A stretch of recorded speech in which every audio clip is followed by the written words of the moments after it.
우리가 너무나 잘 아는 이 러시아의 대문호인 이 톨스토이는 그의 책 제목이기도 하죠. 사람은 무엇으로 사는가라는 이 책에서 우리가 과연 무엇으로 살아야 하는가에 대한 자기의 대답을 우리에게 전해줍니다.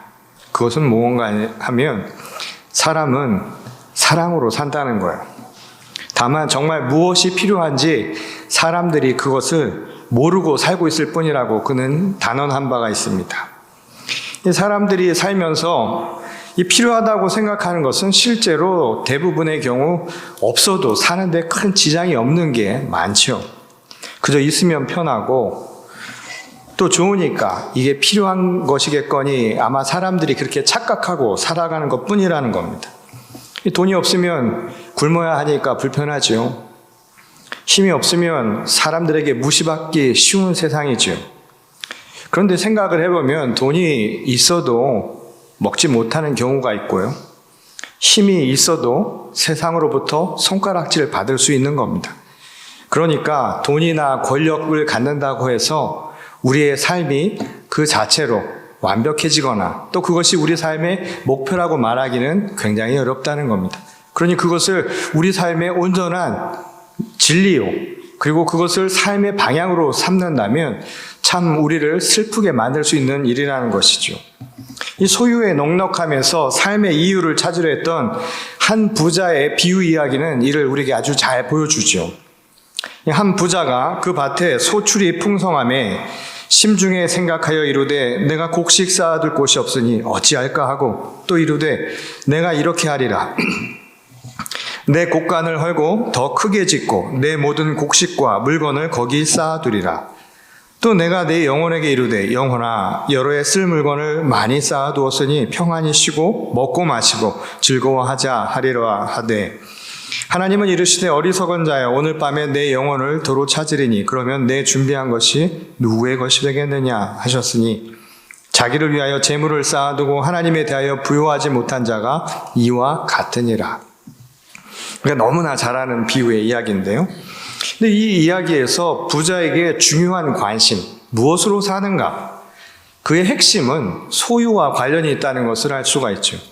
그래서 내가 어떻게 소유할 것인가? 그리고 소유한 것을 어떻게 계속해서 보유할 수 있을 것인가?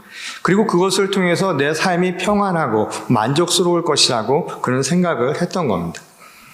우리가 무엇으로 사는가라고 하는 이 말을 조금 바꾸면 우리 삶의 만족이 어디서 올까요?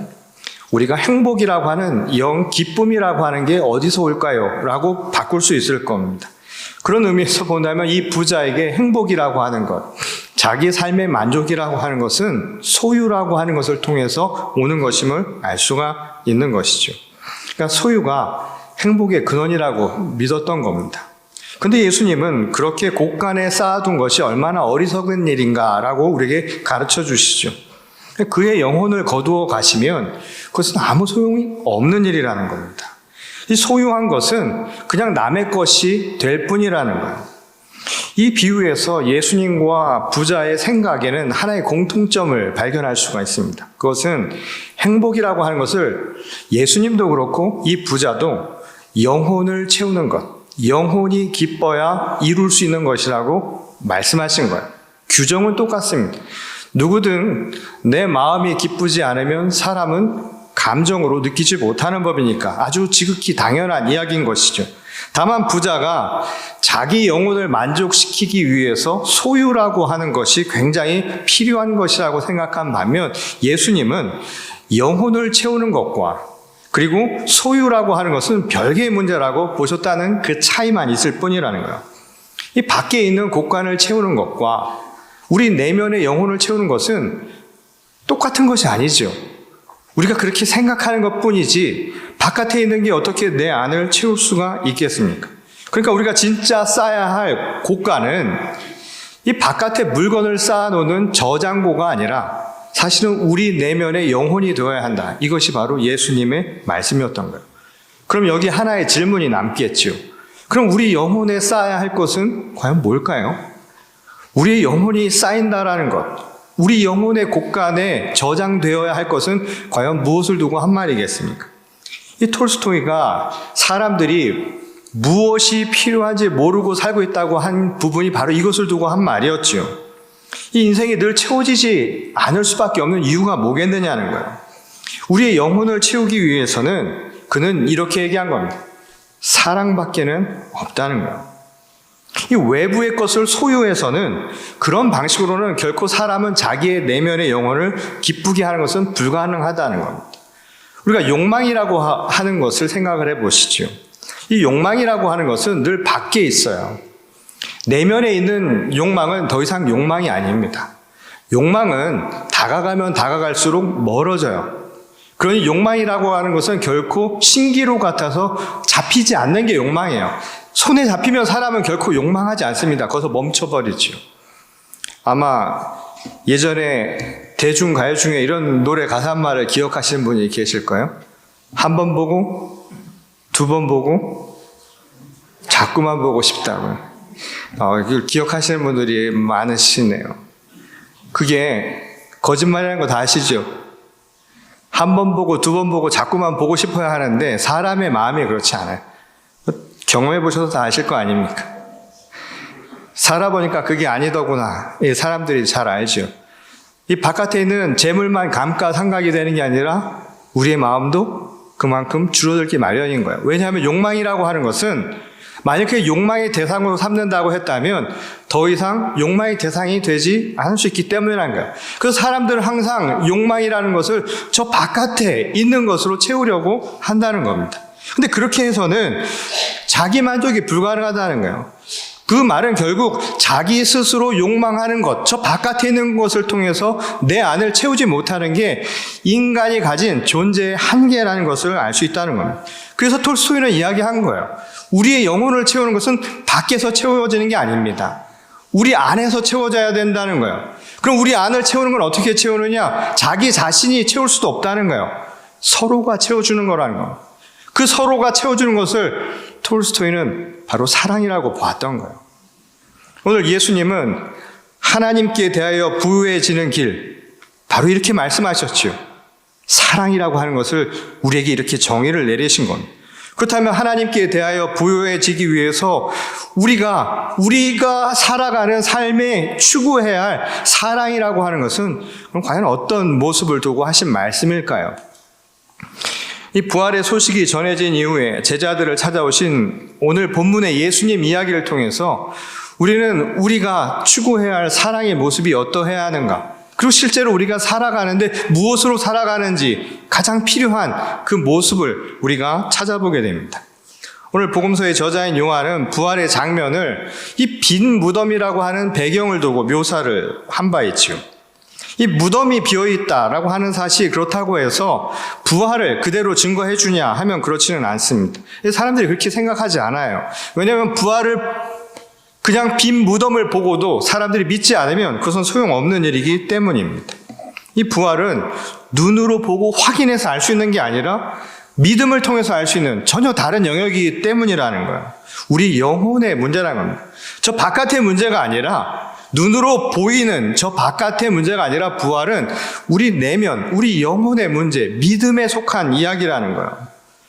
그런 점에서 요한이 묘사한 빈 무덤은 시신이 사라져버린 특정한 공간, 우리가 눈으로 볼 수 있는 그 공간으로서의 무덤만이 아니라 사실은 우리 영혼의 빈 무덤, 다시 말해서 믿음이 생기지 않는 우리 영혼이 갈급해하고 있는 그 상황을 두고 한 말이라는 것을 알 수가 있죠. 우리가 앞에 비유 이야기에서 언급한 것처럼 제자들은 이 어리석은 부자와 다를 바 없이 무덤도 소유의 개념으로 봤다는 거야. 이 자기 눈에 보는 것만 믿는 것, 이것도 소유 개념이라는 겁니다. 왜냐하면 편견이나 또는 집착이라고 하는 것도 소유에서 나온 거라는 거예요. 자기 것만 믿겠다는 거죠. 자기 보이는 것만 믿겠다는 것, 내 것이 아닌 것은 믿지 않겠다는 것, 이것도 소유 개념이라는 거예요. 근데 예수님은 말씀하셨듯이 소유를 통해서는, 그런 시각을 통해서는 그 누구도 영혼의 기쁨을 채울 수 없다, 그렇게 말씀을 하셨죠. 이 본문에 등장하는 제자들의 모습이 바로 이를 잘 드러내 줍니다. 여전히 보이는 것만 가지고 판단하려 했던 제자들은 예수님의 부재에 대해서 극심한 절망과 두려움을 누리게 되지요. 보이는 것. 그래서 내가 소유하고 있는 그것만 믿는 사람들에게는 예수님이 안 계시다라고 하는 그 부재 상태가 절망감을 준 거예요. 그러니까 빈 무덤은 예수님의 시신이 없어진 그 공간이 아니라 실상은 제자들의 마음이었다라고 해도 과언이 아니라는 것이죠. 그것은 진짜 예수님이 계시지 않아서가 아니라 그렇게 생각했기 때문이라는 거예요. 그들이 절망감에 빠진 것도 자신들이 기대했던 대로 이루어지지 않았기 때문에 절망한 것 아닙니까? 예수님의 십자가 사건이라고 하는 것이 자신들이 생각한 그대로 이루어지지 않아서 절망했다는 거예요. 그러나 결국 예수님의 십자가 사건은 우리를 구원하신 그 대속의 역사를 완수하신 것이었죠. 그러니 이 뜻이 이루어진 거예요. 그저 제자들은 자신이 바라는 대로 이루어지지 않았다고 생각해서 절망했을 뿐이라는 것이죠. 다시 말해서 보이는 대로 보고 자기 생각하는 대로만 생각했기 때문에 이 부활의 진정한 의미를 발견하지 못했다는 겁니다. 그러니까 자신들은 손해진 게 하나도 없다고 생각한 거예요. 기대한 것처럼 되지도 않았고 보이는 대로 보이지도 않으니까 이들은 손해진 것 하나도 없는 소유한 게 없다고 생각하기는 어리석은 부자와 다를 바 없는 똑같은 상황이었다는 겁니다. 그러니까 그 소유욕이라고 하는 것이 그들에게 남겨준 것은 허탈감뿐이었다는 거예요. 빈 무덤 같은 상황이라는 것이죠. 그러니 영혼의 기쁨이 올리만무한 것이죠. 그런 그들에게 놀라운 변화가 일어나는 계기를 오늘 본문 말씀은 가르쳐주고 있죠. 부활하신 예수님이 그들을 직접 찾아오신 겁니다. 극심한 좌절과 불안에 빠져있던 제자들에게 예수께서 주신 것은 평강이에요. Peace be with you. 너에게 하나님의 평안이 있는다고. 그 평안이라고 하는 것은 우리를 채우는 거예요. 영혼을 기쁘게 한다라는 의미라는 겁니다. 그러니 여기 중요한 것을 우리가 알 수 있지요. 우리의 평안, 영혼의 기쁨이라고 하는 것은 내가 뭘 소유해서 내가 스스로 자기 만족을 통해서는 결코 이룰 수 없는 거라는 이야기예요. 이것은 주님이 우리에게 주신 거라는 거예요. 밖에서 우리에게 온 주님의 사랑을 뜻하는 말이라는 겁니다. 우리를 채우는 것은 내가 바깥에 있는 무엇을 가지고서 자기 만족을 통해서 이룰 수 결코 없다는 거예요. 우리 영혼을 채울 수 있는 것은 바로 우리를 찾아주신 주님, 바로 그분의 사랑에 의해서 채워졌다라는 것을 가르쳐주는 말씀이라는 겁니다. 사실상 그때까지 제자들은 이 상실감과 두려움 속에 스스로를 가둬둔 상태였죠. 그 말은 어느 공간에 갇혀 있었던 것뿐만이 아니라 닫힌 마음을 보여준 겁니다. 스스로 닫은 거예요. 이 직면한 현실을 외면하고 이 스스로 어둠 속에 갇혀 지내고 있었던 것이죠. 그런 그들에게 빛이신 주님이 먼저 찾아와 주신 겁니다. 근데 놀랍게도 예수께서 그들을 찾아주신 것, 그래서 그들의 영혼을 채워주시기 위해서 이 부활의 소망을 보여주신 방식은 아주 놀라운 것이었죠. 이 자신의 몸에 난 상처를 보여준 것이었습니다. 이 당시 대부분의 사람들은 그의 상처를 패배의 증표로 생각했어요. 이 돈이나 권력이라고 하는 것을 취해야만 또는 자기가 기대했던 것이 이루어져야만, 다시 말해서 소유해야만 성공이라고 믿었던 사람들에게 예수님의 십자가 그 상처는 패배의 흔적이라는 거예요. 손으로 아무것도 쥔 게 없는 것, 기대했던 것들이 전혀 이루어지지 않은 것, 그러니까 이것은 허망한 것, 좌절감을 가져다주는 패배의 증표라고 생각을 했던 겁니다. 예수를 통해서 이 삶의 현실을 바꿔보려고 했던 제자들도 그건 매 한 가지였던 거예요. 예수께서 함께 제자들과 동행하시면서 여러 번 수차례 십자가의 고난과 부활의 역사와 하나님의 뜻이 임할 것이라고 하는 것을 가르쳐 주셨죠. 그러나 그들은 그 의미를 깨닫지 못했습니다. 그들이 결국 생각해낸 것이라곤 그날에 자기들이 어느 자리에 앉을 것인가, 여전히 소유라고 하는 이 자기가 원하는 것을 기대하는 것 이상으로 생각하지 못했던 거예요. 그러니 예수님의 상처를 그들은 실패한 인생 정도로 아마 판단할 수 있었던 거예요. 그런데 부활하신 주님이 보여주신 상처는 우리에게 승리의 표징이 되었지요. 왜냐하면 그것만이 우리의 영혼을 채울 수 있기 때문이었습니다. 사랑만이 우리를 채울 수 있는 가장 큰 힘이라고 하는 것을 바로 이 부활의 사건은 가르쳐 주었던 것이죠. 이 죽을 수밖에 없는 존재인 우리에게 생명을 주신 사건 아닙니까? 희망 없이 살아가는 껍데기 같은 이 인생에 사람은 무엇으로 살아가는가에 대한 대답을 바로 이것을 통해서 가르쳐 주신 거예요. 부활은 바로 그 역사라는 겁니다. 죽어가는 생명을 살리는 것도 하나님의 능력이지만 살아있는 우리들이 어떻게 살 것인가에 대한 해답을 주는 것, 그래서 우리 영혼을 채운 것, 진정한 생명을 주신 사건이 바로 부활의 역사였다는 거예요. 그러니 예수님이 보여주신 상처는 사랑의 확증이었다는 거예요. 우리를 향한 하나님의 사랑을 보여주신 증거라는 거예요. 그 사랑의 결실이야말로 우리 영혼을 완전히 채울 수 있는, 그래서 우리를 진정 행복하게 만들 수 있는 근원이라는 사실을 바로 오늘 본문 말씀은 가르쳐주고 있습니다. 실제로 오늘 본문에 의하면 제자들이 그 상처를 보고 나서야 기뻐했다라는 말이 나오죠. 영혼이 채워진 거야. 그들이 기대했던 것들이 이루어져서가 아니라 주님이 내게 임하심으로, 내게 평안을 주심으로 내 안에 진정한 기쁨이 생겨났다는 겁니다. 뭘 소유해서가 아니라 예수님의 사랑이 우리를 그렇게 만들었다는 거예요. 우리에게 생명이 되고 우리가 살아가는 이유를 바로 거기서 찾을 수 있었던 것이죠. 이것이 예수님을 부활의 첫 열매라고 부른 이유이기도 합니다. 그럼 첫 열매라고 하는 말은 시작이라는 거예요. 예수님이 우리를 찾아와 주신 것, 인간이 스스로 만족을 할 수 없는, 결코 우리 스스로 영혼의 기쁨이 될 수 없는 이런 유한한 인간에게 주께서 우리를 찾아오심으로 그 사랑으로 우리를 완전케 하셨습니다. 그리고 말씀하시기를 이제 너희도 가서 서로 사랑하라고 말씀하신 거예요. 우리를 부르신 겁니다. 이게 바로 부활의 핵심이라는 거예요. 너희도 나가서 부활의 열매가 되라고 하는 것이죠. 여러분, 부활의 열매를 맺으려면 부활의 씨를 뿌려야 될 거 아닙니까? 여러분, 부활의 씨앗이 무엇이었습니까? 오늘 본문 말씀은 이야기합니다. 십자가의 상처.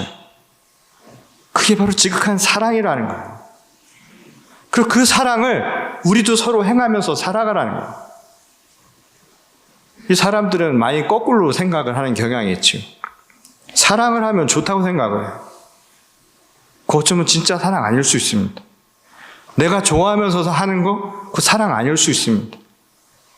진짜 사랑은요, 멍들게 만듭니다. 누군가를 사랑하는 것은, 내가 좋아서 하는 것은 사랑이 아닐 수 있어요. 그건 누구든지 할 수 있는 거니까. 사랑은 할 수 없을 때 하는 겁니다. 하기 싫을 때 하는 게 사랑입니다. 그래서 사랑은 늘 상처를 주기 마련인 거예요. 상처 없는 사랑은 없는 겁니다. 십자가의 고난의 그 상처는 그래서 우리에게 진정한 사랑의 확증이었던 거예요. 근데 그 사랑이 어디서 열매를 맺는 줄 아십니까? 내가 아니라 너를 통해서 맺는 거예요. 인간은 스스로 만족할 수 있는 존재가 아니라, 그래서 나를 채울 수 없는 우리가 너를 통해서, 서로를 채워짐을 통해서 우리는 기쁨을 얻을 수 있다는 겁니다. 예수님이 우리를 찾아주신 것, 하나님이 사랑을 확증해 주신 것, 바로 그 사랑을 보여주신 거예요. 그리고 오늘 우리에게 똑같이 말씀하시죠. 서로를 사랑하라고. 그것은 상처일 거라고. 가슴에 멍이 드는 일이 있을 거라고. 누군가를 사랑한다는 것, 힘든 일입니다. 여기에는 자식을 키우면서 그 경험들을 해보신 분들이 많을 거예요. 한 생명을 키우기 위해서 얼마나 가슴에 멍이 많습니까? 그게 사랑인 겁니다. 톨스토이의 말대로 그래서 사람은 사랑으로 산다는 거예요. 그리고 무엇이 필요한지 모르고 있던 우리에게 그 필요한 게 뭔지를 이렇게 얘기한 겁니다. 사랑이라고. 상처를 남기는 그 사랑. 내게는 상처지만 그게 바로 너를 통해서 열매를 맺게 만든다는 거예요. 그게 부활의 의미라는 겁니다. 지선아 사랑해라고 하는 이 책의 저자로 잘 알려져 있죠. 이지선 자매라고. 여러분들이 매스컴이나 여러 매체를 통해서 아시는 분들이 많을 겁니다. 이지선 자매는 대학 시절 만취한 운전자의 차량에 의해서 전신 이 55%의 이 3도 중화상을 입었습니다. 당시 담당 의사들도 생존이 쉽지 않을 것이라고 판단을 내릴 만큼 굉장히 참담한 사고를 겪었죠. 이 당시 얼마나 상태가 심각했는지를 그 당시에 함께 사건 현장에 있었던 오빠가 이렇게 글을 썼습니다. 솔직히 그 순간 오빠는 내가 너를 구한 게 실수라는 생각이 들었다. 첫 병원에서는 못 살 거라는 이야기를 들은 뒤 이미 새카맣게 타버린 너를 데리고 다시 두 번째 병원으로 향해 가면서 그리고 응급실에 누워 있으면서 계속 기도했어. 지선이 지금까지 너무나 예쁘고 착하게 살았던 그 모습 그대로 하나님이 데려가 달라고. 오빠는 지선이가 2층 중환자실에 있는 동안에도 거의 일주일간은 그렇게 기도했단다. 근데 신실한 신앙인이었던 지선 자매는 이 고통의 시련을 꿋꿋이 이겨내면서 이런 고백을 나중에 하게 되지요. 그의 책에 이렇게 썼습니다. 모든 걸 잃은 것 같지만 약함 가운데, 상처투성이 몸 가운데, 짧아진 손가락에도 하나님은 생명을 주시고 소망을 주시며 날마다 하나님을 향해 손들고 찬양하고 싶은 마음을 주십니다. 내가 기도했던 모습은 아니지만 하나님은 삶을 누리게 하시며 큰 일보다는 의미 있는 일을 하게 하실 것을 믿습니다. 엄청난 삶의 고난을 겪은 이 지선 자매는 자기 나름대로 사람이 무엇으로 사는가에 대한 해답을 얻은 것으로 보이죠. 시리와 상처, 육신의 극심한 고통 속에서 하나님이 내게 찾아와 주신 그 사랑을 통해서 나도 이제 어떻게 살아야 하는가에 대한 자기만의 대답을 구한 거예요. 그래서 그녀는 자신의 상처를 사람들에게 알리기 시작을 했습니다. 골방에 숨어 있는 것이 아니라 자신의 상처 그리고 자신의 흉터를 세상에 보이면서 여전히 자신만의 어둠에 갇혀있던 많은 사람들에게 희망을 전하는 일을 하기 시작하죠. 그게 사랑이라고 믿었기 때문입니다. 내게는 상처였지만 누군가에게는 희망이 된다는 것, 그 영혼을 기쁘게 할 수 있다는 것, 그게 진짜 사랑이라는 것을 깨달은 거예요. 그의 책 마지막 문장이 그래서 이렇게 끝을 맺습니다. 그래서 저는 지금 행복합니다. 사랑으로 사는 삶. 내게는 상처일지라도 그 상처가 누구에게 희망이 될 수 있다는 것. 그것이야말로 우리 서로를 채우는, 그래서 우리 영혼을 기쁘게 하는 일이라는 것을 잘 보여주는 한 일화인 것이죠. 이 영어로 이 부활을 이스터라고 하죠. 자, 이 말의 어원이 어디서 나왔는지 아십니까? 이스트에서 나왔습니다. 이스트란 말은 동쪽이라는 말이죠. 여러분, 동쪽에는 뭐가 있을까요? 동쪽에서는 해가 뜹니다. 해가 떠요. 부활의 생명으로 산다는 건 뭐냐 하면, 비록 오늘 어둠에 갇혀 있을지라도 내일은 해가 뜬다는 믿음을 갖고 사는 거예요. 그것도 아무 의미 없이 떠오르는 해를 맞이하는 게 아닙니다. 끊임없이 오늘 부활의 씨앗을 뿌리는 거예요. 누군가를 사랑하며 사는 겁니다. 주님이 나를 사랑하셔서 우리 인생이 얼마나 하나님의 뜻이 아니고 하나님의 말씀이 아니면 사는 게 얼마나 지독합니까? 의미가 없는 삶이 될 수도 있잖아요. 불행한 삶일 수 있는 것이잖아요. 이 자리에 앉아있는 것 자체가 이게 곤혹스러운 일 아닙니까? 이 귀한 시간에 이 자리에 앉아있는 이유는 우리에게 희망이 있기 때문이라는 거예요. 우리를 살게 하신 예수 그리스도의 그 사랑을 우리가 믿고 있기 때문입니다. 그리고 그 사랑이 우리의 영혼을 살릴 것이라는 믿음 때문에 있는 것 아닙니까? 부활은 그래서 희망입니다. 그리고 그 희망은 내일은 반드시 해가 뜬다는 희망입니다. 오늘 이 자리에는 삶의 많은 숙제를 가지고 계신 분들도 계실 겁니다. 사랑하는 사람의 아픔을 이 시간 하나님께 간구하며 나온 분들도 있을 거예요. 삶의 고통스러운 현실을 하나님 앞에 구하며 오신 분들도 있겠죠. 그리고 눈으로 보여달라고 하시는 분들도 계실지 모르겠습니다. 기대하는 바가 이루어지기를 바랄지도 모르겠습니다. 근데 정말 오늘 우리를 채우는 것은 보여지는 것도 아니고 내가 기대하는 대로 이루어지는 것도 결코 아니라는 거예요. 오늘 우리에게는 내일이 있다는 거예요. 그리고 이미 우리는 주님의 사랑을 받고 살고 있다는 것. 그래서 오늘 어떻게 살아야 하는가에 대한 해답을 우리는 얻었다는 것. 시간이 얼마 남지 않았더라도 지금 그래서 사랑하는 거예요. 그게 사는 이유입니다. 그게 정말 우리를 기쁘게 하는 거예요. 우리 자신이 아니라 서로를 채우는 겁니다. 그냥 얼마 남고 얼마를 더 살고 내가 얼마를 많이 가지고 있어서가 아니라 지금 사랑할 수 있다는 것. 그게 우리에게는 희망입니다. 내일은 반드시 해가 뜹니다.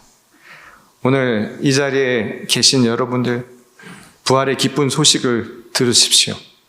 이제 우리 삶의 어둠 속에서도 반드시 해가 뜹니다. 이제 이곳을 떠나갈 때 닫힌 공간에 내 마음을 닫고 살아가는 것이 아니라 하나님이 주신 이 희망의 소식을 안고 세상을 향해 담담히 맞서 나가시기 바랍니다. 주께서 여러분과 늘 함께 하시며 생명의 희망을 불어넣어 주실 줄 믿습니다. 우리 다 같이 기도하겠습니다. 우리를 지극히 사랑하시는 아버지 하나님, 오늘 우리에게 주시는 말씀을 다시 한번 깊이 새깁니다. 바울 사도의 고백처럼 우리도 그리스도의 상처를 우리 마음에 새기며 살아가는 것이 우리 삶의 모습이라고 한 바 있습니다. 우리 신앙을 다시 한번 되돌아보기를 원합니다. 비록 우리 마음에 멍이 들지라도 서로를 사랑하며 서로를 채우는 일에 힘써 일하게 하여 주시옵소서. 힘들고 가슴 아프고 싫지만 사랑할 수 있는 마음을 갖게 하셔서 서로의 영혼을 기쁘게 하며 이 땅의 모든 생명들이 살아가는 희망을 얻을 수 있도록 인도하여 주시옵소서. 그리고 감사합니다. 내일은 반드시 해가 뜬다는 이 진리의 말씀을 잊지 않고 오늘도 주님께서 주신 이 부활의 말씀을 안고 나가는 저희 모두가 되게 하실 줄 믿사오며 거룩하신 우리 주 예수 그리스도의 이름으로 감사하며 기도드렸습니다. 아멘.